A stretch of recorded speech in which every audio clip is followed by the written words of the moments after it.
أعوذ بالله من الشيطان الرجيم. بسم الله الرحمن الرحيم.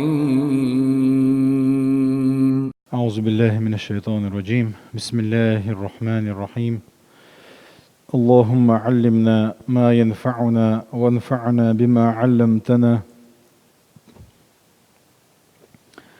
وزدنا علما وإيمانا يا رب العالمين. رب اشرح لي صدري ويسر لي أمري واحلل عقدة من لساني يفقه قولي وبعد. الله ديلي دوخ وين بيدين ديرك عام دلي ويعامن شوه وين بيد برا. الله دالا الشيد وحدويله ويكوشو حتغن قول دلرة اشتا فردوس ياسمن شوحا قول دويله وما ذلك على الله بعزيز. ويا موسى بيمر عليه الصلاة والسلام دي ترى چك ديكر چك كم تديلر إذا دلعوي چك ديكر يتحر ويديت نجا إذا موسى بيمري خضرنا خلد الحلدرة سورة كف تحضرش دول آيات دالوش يغي ولري بيمر محمد بيمر صلى الله عليه وسلم تنحق عيلدرهم شي يشتدق داخل دول عدي ترويه ينسى بنو إسرائيل شي حال موسى دعوة عليه السلام إدو يتسر دوي ويويت ويشوغن داود بايمرو يتس نعوض ولي وينا تاع ديش حال غيالنا قوة تنا بردي صلوي تن كيچن بيش. عرفنا بوغ من خلال حديثنا عن قصة موسى عليه السلام. موسى بايمر ديت سردوچي ناخي إروين باخ موسى بايمر كل ناخ كيتش بشور إسبوع بنو إسرائيل شخة بركتي دولش دولت تجاه أي الأرض المقدسة في الفلسطيني والآغويق. بعدما جبنت أغلبية بني إسرائيل عن الجهاد دقبولش بنو إسرائيل شخة ليلني غازوة قيلة بالجوغ بالجولتيح فعاقبهم الله بالتيه في سيناء 40 سنة. الله دال سبحانه وتعالى شو شرح شش بغبلوش بولوش متين نتسقاش لوشة اتزغم آرينشكاحة ليلي تنش شولتيح يوشع بن نون موسى بايمر دعوالي شولتيح دلع يوشع بن نون بايمر وتي بايمر واستي ألا علم خلافه. وكان يوشع بن نون بوخق ويساعد موسى في تربية وإعداد بني إسرائيل. بنو إسرائيل إشي قام إشكيتش باش موسى بايمر غدي شار خلوئس هندا لأن هارون مات قبل موسى عليه السلام. موسى بايمر لا حاض على هارون بايمر. وعرفنا كيف أن جيل موسى عليه السلام قد حان قبل دخوله بقومه الأرض المقدسة وأن الله بعث له ملك الموت وخيره قبل قبض روحه فاختار لقاءه. مسو بيمرنا بو الله دالا واللي خرج ملوش اشت موسى بيمرنا بالله إذا ملك الموت دينا قواغ لعونا يول لعون دال دو على لعون اتش دال دو على دخوة خير جرت وإلا موسى بيمر عليه الصلاة والسلام بيلشولتيحا وطلب أن يقرب من الأرض المقدسة بمقدار رمية حجر. الله ديلي طلق دعوة شول رستا يعني يؤمت اتس بيت المقدس أرض المقدسة اتلت جرج والي يشاء الله ديلي داخلته ات جرج انشينا الله دارت سدع اتمتع دعوة وإس وأنه دفن قبل الأرض المقدسة وأن محمد صلى الله عليه وسلم مر على قبره في رحلة المعراج بايمر علوك جناعة إسراء معراج جناعة بايمر عليه الصلاة والسلام تنكش أولي غلب الله إس يكشوا إيجاجي نتن إذا ويتدي تندلش دول هم حدا لندو ويعادي تندلش دول موسى بايمر جناعة. إذن توفي موسى عليه السلام قبل أن يدخل بنو إسرائيل الأرض المقدسة بنو إسرائيل شت أرض المقدسة إدلت فلسطين إردوية شيم مخ مقز تمتية اشتو بغلية غلائس وتوالت عليهم الأحداث بعد ذلك تلطيحا خلدو يحيلش وسنوجز فيما يلي القول فيما جرى لهم بين موسى وداود عليهم السلام موسى داود دي ثاني وأخير ضلهم دوت حها وردوشا بوغ معتمدين على الآيات والأحاديث الصحيحة ويتوجر آيات تأخردو صحيح دولشتو الحديث تأخردو أما إسرائيليات ويهوك دحر لجين دولو تشينا إيضر ويا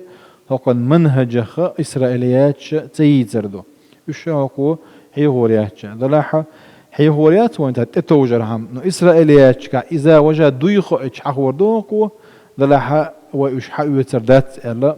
إيش ندعاتوش بعد وفاة موسى عليه السلام تولى قيادة بني إسرائيل يوشع بن نون يوشع بن نون موسى بيمر دعوة لجلت آخر لويس أما بيمر خلة تخلة وإيضر خلاف علم ناخن وآحا راجح درجة إذا بيمر صلى الله عليه وسلم خلق تخلر حد بيمر وبوه شبولشان تتوجن درس حديث بخاري مسلمي حديث ذو دلا احتجاع ويتشول شول بيمر بالقلب يا قنوات إيو إز ميروه بيمر وقال تندير تاع بالقلة يوشع بن نون بيغمر خلك ألا وين تاع حديث يا آية دوت ديرة بيمر خلق تخلر تتوج نهر الرين يازنك الراجح عدم نبوة يوشع ألا ومت يازنت وإزوين دلا يشتتو وجد يهودو وينزدق ديت ديودرتش ويا داخله دلا حمل خلايز يوشع المجاهد الصالح غير يوشع اليهودي الإرهابي يشوع بوخش جكت الشيجينش كحخن وإذا بيغ مروق زال دلا احتار يوتشينحا لاتع وهم دروش بيخك بوش ناخبوش وهم ملدق ديش تقويتن أما يوشع بن نون تار ويتن ولش وليوشع وتار يشوع لتنخ إذ يوشع بن نون وقال فيمرو قال إذا دلح غوا وبرتستاويت ونأتى تشي جينشكا أما نيس دقا يوشع ملغلا ديلني جهاد داش ديل ديك لي ولش أق مؤمن ولش صالح ولش ميرا ولش ديك ديل شرع ولش مؤمن تكلويس بوخوا نقول هذا الكلام هند بوخوا إذا يهردوت ويا لنبطل أكاذيب اليهود عن يوشع أو يشوع إذ يهود شئت سنحقع ألدولش دول خرت دكوما إذ دوخوش أورش دول إذا حيث صوروا يوشع بصورة سفاك الدماء نيغتي عين وش برتستاويت ونتاريويت نتار شجين اشكاعا الذي كان يبيد كل ما يجده أمامه من مدن وقرى الأرض المقدسة إبادة يبيد كل الرجال والنساء والأطفال أي شيء دعا الميل ديل دولش دولما خلق ديشا زودا تق بير باشخوليوش حيبة ملخو هما خلق ديشا دعوغان تق الويتن سار إذا دلحها إذا بقدات ونداتشا إتار تحقق مل دولش هم نخ يوشع بن نون تنو فإنه بريء بوص من كل ما ألصقه به أحبار اليهود من مذابح ومجازر فما كان إلا مؤمنا صالحا ومجاهدا شجاعا إما ترحون بوص مؤمن ولش ديل ديك لي ولش ديلني أحقاويوكش ميرا ولش الله ديل لي خلر وتسقى ديل شريعة تحولش أقات أولت مصو متكش حياة خيات يوشع بن نونس تصير الله بيت المقدس شيء الأرض المقدسة يولش المتكش يرتش بوصل نيه كارير زردوسك مخالفات بني إسرائيل بعد يوشع بوص يوشع لعبالة شلطيحة بنو إسرائيل قلبه ولردويت سقوى وتوفي يوشع زاد عوال بن نون بعد ذلك وتولى قيادة بني إسرائيل آخرون بنو إسرائيل يوشع بن نون على تير بوخ شن تلا تشكنش بو آخرونش بيتسن بات هراور وجا ولا بيتسن بات وينا دلع شورت خلق واستقروا في المناطق المفتوحة من الأرض المقدسة ولا اتمتع يوشع بن نون دين ورشين تو حيا خير شور متشكاحة سيتسابوش ولا يعنينا هنا الحديث عنهم في هذه المرحلة ويشابر رجيه بيت وين حش ذات باقوى كل ما نقوله ويردق أنهم لم يكونوا جادين في الالتزام بشرع الله الله ديل شرع لرد يشغل بات اشبو خقوة لرد ما ديزر ولا ثابتين على الحق بقوة تحسيت ثاباتش وإنما كانت تغلب عليهم طبيعتهم القائمة على التفلت والتمرد والمخالفة والعصيان جكتش يشخلر تسموبون يعني الله ديل أمر دوغوش بوش الله ديل أمر دائما بوتشي دال بوشون دعال بولشي دال عيس خلش بوشي شيء طبيعة دال شيء بس هو برودي أوق ويرساش إيش بوش إذا تقول ده لبو إذا حل دي لرتير بو الشرع لردر الله وقد أورد القرآن مثالا لتمردهم ومخالفتهم الله دال القرآن شو مثل دالنا وين تير عيس أوصل يوتشيناها بعدما استقروا في الأرض المقدسة اتمتع اشتوتشوا بتاعت الأرض المقدسة قال تعالى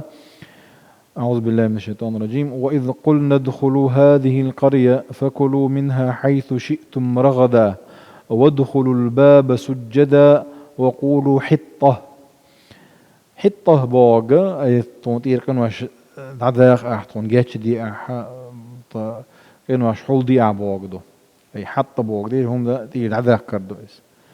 أي نغفر لكم خطاياكم وسنزيد المحسنين فبدل الذين ظلموا قولا غير الذي قيل لهم فأنزلنا على الذين ظلموا رجزا من السماء بما كانوا يفسقون يعني تعايد البقرة تاح سنختر أعراف تاحة وإذ قيل لهم اسكنوا هذه القرية وكلوا منها حيث شئتم وقولوا حطة وادخلوا الباب سجدا وإذ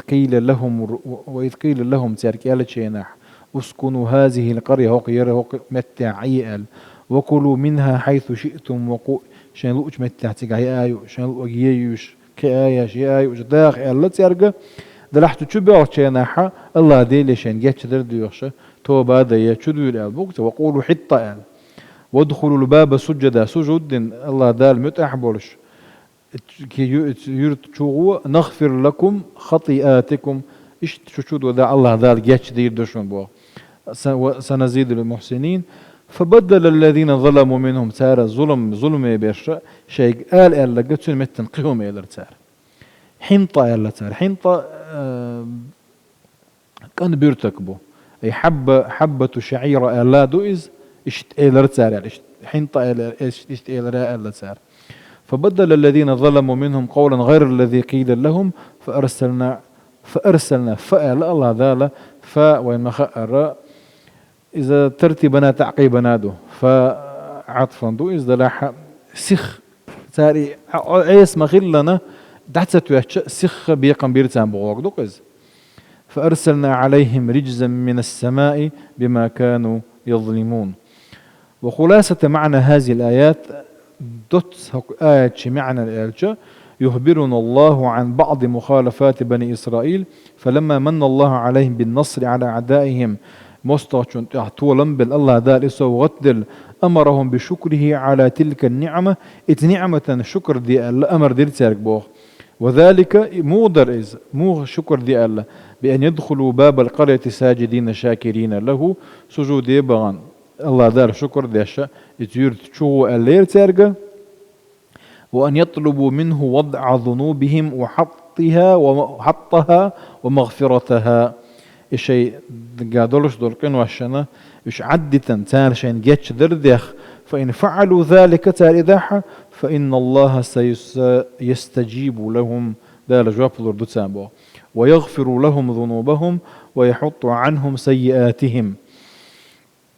ولكن دلح طبيعتهم المتفلتة المتمردة تأبى عليهم الالتزام بأوامر الله دلح جوكتي مو بقالش الله دالا شين دين دول أمرنا دائما عيس خلو أشبوش إلى أما دالا بوش دقلردش الله ولا أم صوب الحلال حلغاب الله عيس خلرقش فلما نصرهم الله على أعدائهم لم يدخلوا الباب القرية ساجدين. الله ذا الأمر مدرج سبغرش وإنما دخلوا يزحفون على مؤخراتهم وأستاههم. جنبير تكش سنة وحاخي تكي دعيوتك جنبير وخي آدولش تيقس سكي بارتيقش بغرش باخ سجود زدير سارة استهزاء ريز بوش تبيش سنة شيء بير وحو اشمتيه سنة اشتيقش بغرش وخي وشنا بولش حطة آل اشمتنا حنطة آل لقطة حنطة أي حبة الشعير آل حبة الشعر آل وحبة الشعير آل شني كيف دين دوس. وبهذا بدلوا قولا غير الذي قيل لهم. الله ذا شيء ألق سأقول شيء ألق خي ساخي كيش كيف الإيلرزر وتمردوا على أمر الرباني ذي الأمرنا دو على بولرش سندر الله ذا سبحانه وتعالى عذب دير سابوه خو عذب دير قوانت حور دوان إن شاء الله تعالى. تبديلهم أوامر الله قولا وفعلا والحديث في ذلك. ذي الأمر أولش دلهما ديش دلهما خيوش عيدل دلش بوش. وقد وضح الرسول صلى الله عليه وسلم مخالفتهم الأمر الله التي أشارت لها الآيات. ذي شنو بلقل ذاك نوان حديث آية يولش الإشارة. روى البخاري ومسلم عن أبي هريرة رضي الله عنه قال قال رسول الله صلى الله عليه وسلم بخاري مسلم حديث أبو هريرة سديل يجنو إلا صلى الله عليه وسلم قيل لبني إسرائيل بنو إسرائيل إيه لرك آية حدالنا تقع وادخلوا الباب سجدا وقولوا حطة. إذا آية عدك دو إذا يرتشغوا سجود دينا بولش ديلشان جاتش درديوش أرتشيناحا فبدلوا فدخلوا يزحفون على أستاههم وقالوا حب في شعرة أو شعيرة أي حنطة لا إيورش بغرش وين تعديس نقدوز. إن المخالفة عندهم هدف بحد ذاته بوهو أي الله ديل أمر إدوه هو تير عالش ودائما نايو تيري بوه إتشاش بين بول بلغي حيوز. وإلا فما معنى حبة في شعيرة اشتيات هاري حبة في شعيرة حنطة بوشوت هم عنده لا معنى لهذا الكلام بوشوت عامي عن مداتيت بوه. المهم هو أن لا يدخلوا باب القرية ساجدين. لنحتان كيرتان جرجع كيرتنا كودو أي دال مبخ شو تبغردق دال سجود دين شكر داش جيتش دردو يخشو ألا دال بوق سديش عن خو أل شي باش وليات سان حنت أوليل سار قهم أوليل سار باش وليات تعمي عنده شو ميرلا سار اتمتع.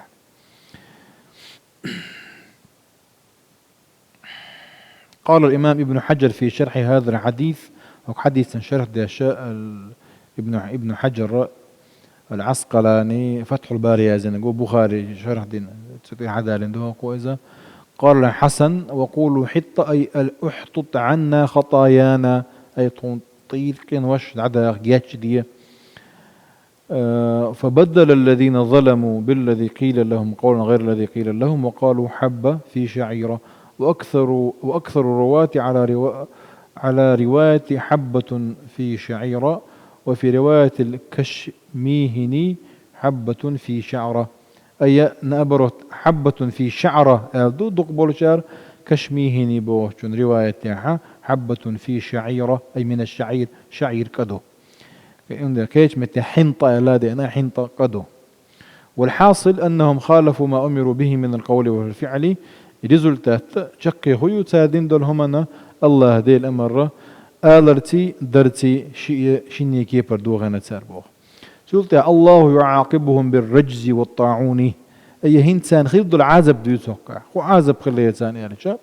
شا رجز بوغ شا عذب دو أما طاعون إذا شمايو. لما بدل بنو إسرائيل أمر الله قولا وفعلا أوقع الله بهم العذاب فأنزل عليهم الرجز فبدل الذين ظلموا قولا غير الذي قيل لهم فأنزلنا على الذين ظلموا رجزا من السماء بما كانوا يفسقون. رجزا بوغا أي عذابا. فأنزلنا على الذين ظلموا الظلم دين بولش بول إتنا خن الله دال عازب ده سير استقدر هند بما كانوا يفسقون يش الله دال عيس خلدير. وكان عقاب الله لهم فوريا سريعا. يا الله ديل عازب سخ لرتان بوغا بدلالة الفاء في قوله ودوجع ما الله فأنزلنا الفاء لنديرة التي تدل على الترتيب مع التعقيب الفوري. والله أعلم. شاء رجز بوغرق أصلا قاع رجز بوغرق اضطراب توغدلرهم لستر. ومنه قيل رجز البعير رجزا وناقة رجزاء أولا إذا تقارب خطوها واضطرب لضعف فيها. كوك قول ليبلش غيل شغال شو يعني لستي ولا ام كل قول با هند الله هكا عذاب كلش دول عازب رجس هند الله با لأنه يقود إلى اضطراب وزلزلة وحركة القوم المعذبين. هند شين عازب خلتش أدم ما تعلمت تعالوش دد خل إذا يا شين خلك دخودو تساو جديخ نخصان خلوش فيديو جين يقولوش بقوش بو تندير يلدو تساعد أخي بو رجز ألا تنخ باخ. أما الرجز ألا وين مبهم دو مبهم بوغا يخلدو العازب وقع خو عازب دو ألديد سندات وين إذا حديث عن بلغل ديكنا يحديث عن بلغل ديكنا الطاعون طاعون شمايو. البخاري مسلم عن أسامة بن زيد رضي الله عنهما قال قال رسول الله صلى الله عليه وسلم الطاعون رجس قال لك دليل رجس عليه الصلاة والسلام. أرسل على طائفة من بني إسرائيل بنو إسرائيل عشان الله دال تندل عازب دشون إزيال الطاعون قال أو على من كان قبلكم يشهد حلخل كان المئة في روايته. فإذا سمعتم به بأرض نجح سنت الله شو ما يقال شيء خزاحة فلا تقدموا عليه شو مغولش نبوغ.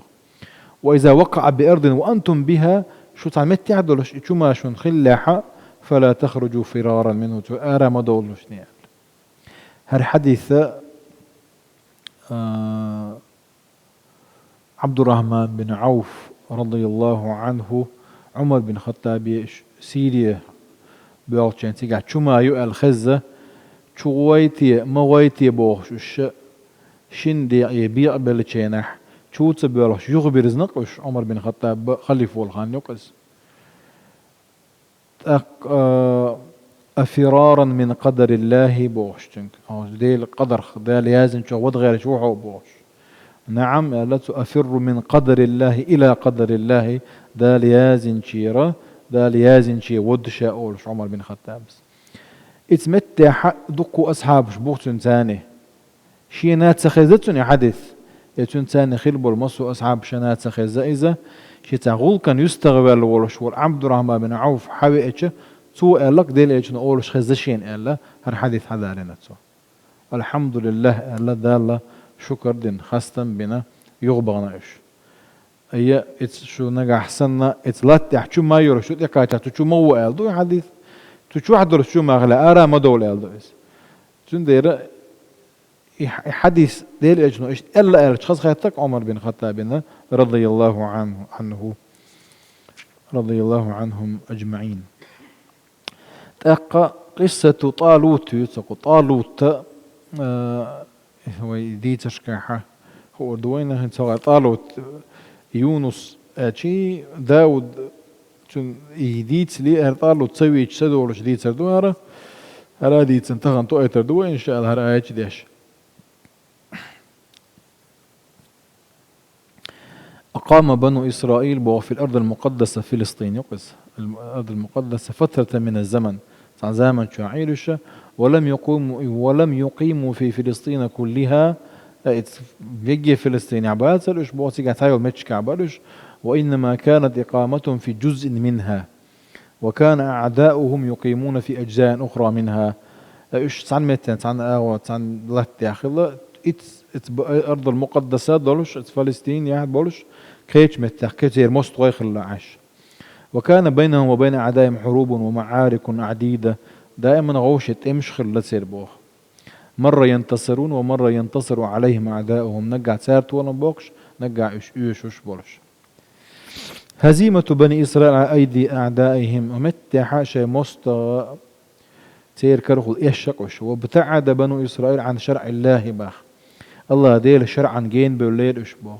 وعصوا أنبياءه شين باخ كتن بالبيمر شان عيسي خلال الإشباخ ووقعوا في المعاصي والمخالفات والمنكرات عوصل لي ديل أمر شدو وش ديل تديش دلهم شدبيل بلد إشباخ فأوقع الله بهم عذابه ونقمته الله ذا عذاب بشيء أغزلق جيترتان بوخ وهذه المرحلة من تاريخهم مسكوت عنها في مصادر الإسلامية بقى إي مرحلة إبتدي قد ويتسن يلا وين يقول أنا تح يعدي يشكاحة وبلغ اللي كان صحيح درسته عدي يشكاح يتسن يهتسبه دلع يهود شيء جين شكاحي غنائز لوين إذا يشتات ولا يعنينا بوه الوقوف عند هذه الروايات ونتوقف فيما تورده لنا من أخبار وفي آخر هذه الفترة من تاريخ بني إسرائيل وقعت حرب شديدة بينهم وبين جيرانهم المقيمين في الأرض المقدسة وين وي إنه مصادر كحيس نقاشن بوينة ستع وقاشن بيربو تحرات سير خلي الشل طمعها إيشقش سير مستوش إيشنا إشبو وكانت النتيجة لصالح هؤلاء سير مستوشنا تسيرك حرد ولا تعديل زرق حرد ورش دقة حيث غلبوا بني إسرائيل وهزموهم وأذلوهم بنو إسرائيل إيشا بيرتر سيزز بيرتر وأخذوا منهم التابوت المقدس الذي كانوا يحتفظون به وشعر بنو إسرائيل بالخطر وأرادوا التغيير وبحثوا عن مخرج وطلبوا من نبيهم الحل قيل بلرش دلشت الحولنا يخيت باللي إرتانا شيء حلو بالورش والبايا ماريا سوغينا بايا مارو ملو دي تندات وينا خدي در الله ريشين يخكتر فأخبرهم أن الحل في توحيدهم تحت حكم ملك بوسو شو اتس مشكلتك اتس بروبليمك شو اردردو اتس بروبليم شو ريشيني شو تانا كاتا تان بتش حالكي كوك الح شو تان قيتي تاك شو تولر دو الله وأن الملك الذي رضي الله لهم هو طالوت أي أما ديل تان خرجن ولش ول بتش ملك ويزوي طالوت خلقس قصة طالوت يسخك آيتشكا وتملك عليهم طالوت وقادم إلى الظفر والنصر أي طالوت بتشخ وتلتان طول ميبي قرتو إشبوه وكان حكمه مقدمة وتمهيدا لملك داود عليه السلام اتطاوتي تون بروليني إذا داود خلي حل خل دولش دولهم دقس آية الشاء وقع آية حادية الشاء وهي شكل وقال إن شاء الله قال الله عز وجل ألم ترى إلى الملأ من بني إسرائيل من بعد موسى إذ قالوا لنبي لهم بعث لنا ملكا نقاتل في سبيل الله قال هل عسيتم إن كتب عليكم القتال ألا تقاتلوا قالوا وما لنا ألا نقاتل في سبيل الله وقد أخرجنا من ديارنا وأبنائنا فلما كتب عليهم القتال تولوا إلا قليلا منهم والله عليم بالظالمين أي ملك وملك بتشح بخطر يو بتشح خرش توبوق دش غازوتي وقالش غوردوش وقالش توطي يرتر أرد يخلش قبيرش تقستن خلش مو غوردا صار طال يو خان تخوتن شلتي على دقبرش يغوبه ودرتسارع بوتو وقال لهم نبيهم إن الله قد بعث لكم طالوت ملكا الله دال طالوت خير نشون بتشح قالوا أن يكون له الملك علينا ونحن أحق بالملك منه ولم يؤت سعة من المال دال شون خير جن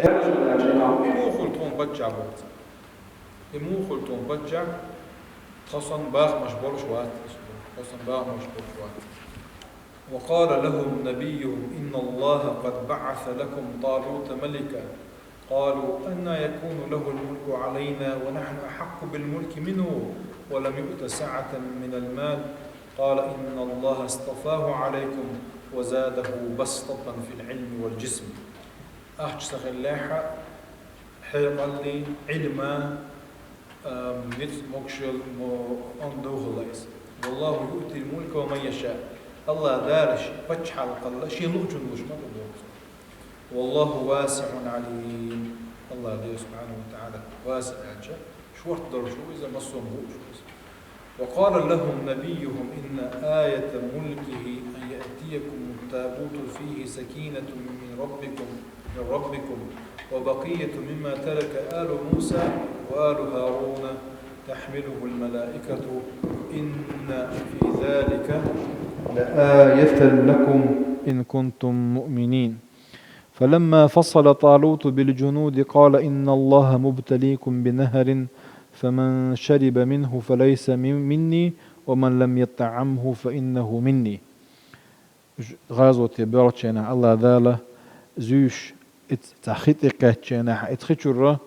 اش نجح سنة تملق بوقتو اشيت وشون اشتديرا ملق تاقا إذا شيت واتشون لقتو إلا من اغترف غرفة من بيده كان حكينا حياتك دوي اتسلم لي شو كسوى ليش يعني فشربوا منه إلا قليلا منهم كزق بوتشار دق بوتشار من لريبو تقا فلما جاوزه هو والذين آمنوا معه قالوا لا طاقة لنا اليوم بجالوت وجنوده يتخيخ ديع بولشول ديعا لا جالوتي شن اسكرتي توامبلور بولش داتك اليوم بولرش باخ قال الذين يظنون أنهم ملاقوا الله يظنون أجي يعلمون به الظن بمعنى العلم دقوقها شاش دال حلقة دغديز يخوش بول مؤمن ناخي لربوغا كم من فئة قليلة غلبت فئة كثيرة بإذن الله يعني ما دق ازك توب يق يولش توبة ديل بوربانز إيشين يعني والله مع الصابرين الله ديل صبر دل شارت موال ولما برزوا لجالوت وجنوده قالوا ربنا أفرغ علينا صبرا وثبت أقدامنا وانصرنا على القوم الكافرين يعني سار اسكر تكاتش جي توم دعبوا البلشة الله ديلي أفرغ علينا صبرا يصبر تون ادوس ديع بو ايش ورت صبر لو بو سار وثبت أقدامنا اتمتلحا يشدو كوج أقدام يعني دقنا الشيء دوتجيه دوج إيمان حسيتش استيستن كوجصت هو حلقة إلا إس الحساب المفسرون شك بقلا كوج إلا هون ده شك متحا كوج ديك دو دير ودك يشول ديره تكوج شا متح صوت بيال وانصرنا على القوم الكافرين فهزموهم بإذن الله وقتل داود جالوت وآتاه الله الملك والحكمة وعلمه مما يشاء ولولا دفع الله الناس بعضهم ببعض لفسدت الأرض ولكن الله ذو فضل على العالمين تلك آيات الله نتلوها عليك بالحق وإنك لمن المرسلين وقد فصل أحبار اليهود الكلام عن قصة طالوت وجالوت وداود بوخ جكت شهر ديت دوك ديخ ديت نوين بو ضلع ويما الله رئيس إسرائيليات شوي عاوز زريات وقد أخبرنا الله في القرآن عن قصة طالوت الله ذا القرآن شو حقنا وين طالوت ديتر لنأخذ منها العبر والعظات وتنه ويق بيد يتت ولهذا بدأت آيات القصة بدعوتنا إلى النظر والتدبر والاعتبار سندري قصة دايور لشي آية تعدل لشي ناحا ويق ويلي ألم ترى ألم ترى بوغا عن سجو بوغا ألم تعلم ألم ترى أول سيء قيت سكيت عن سجينا ويجمل عبرة بيت حية تبوش دو إذا ألم ترى خطاب بيهم ليج لاحة أي قيقم بيهم ليج ولاحة دلع إذا مس أمتي هذا وين مس أنا دو إذا ألم ترى إلى الملأ من بني إسرائيل من بعد موسى